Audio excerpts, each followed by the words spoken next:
ఇన్నోళ్ళెవలో, ఇననోళ్ళెవలో ఎట్లున్నారు? మంచిగున్నారా? మేమైతే మంచిగున్నాం.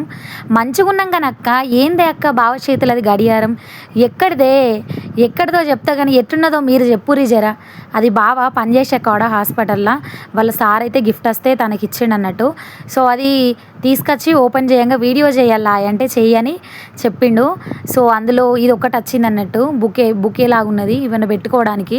సో, దానికి ఇట్లా ఫ్లవర్స్ వచ్చినాయన్నట్టు అతకబెట్టడానికి. ఫస్ట్ నాకు తెలవలేదు. నెక్స్ట్ అందులో ఏమున్నాయా? గదొక్కటే ఉంటదనుకున్నా అసలు ఎక్స్‌పెక్ట్ చేసినా. దాంట్లో బాదాం గూడా ఉన్నవన్నట్టు ఆల్మండ్స్. అసలు వాస్తవానికి చెప్పాలంటే ఒకరు మనకు ఆదుకుంటే మన జీవితంలో వాళ్ళని మర్చిపోవద్దు. సాయం చేసుడు వేరు, ఆపదలో ఆదుకునుడు వేరు. సాయం అంటే దానికి దీనికి మస్తు వ్యత్యాసం ఉంటది. సో, ఎందుకంటన్నా అంటే మా ఫ్యామిలీ వరకైతే సో, వాళ్ళ సార్ వాళ్ళు లేనిది మేము లేము. మా ఫ్యామిలీ అంటే మేము నలుగురమే. మా ఇద్దరు పిల్లలు, మేము.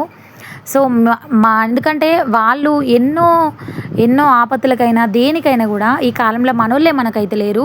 సో, వాళ్ళైతే అంత హెల్ప్ చేసిర్రు.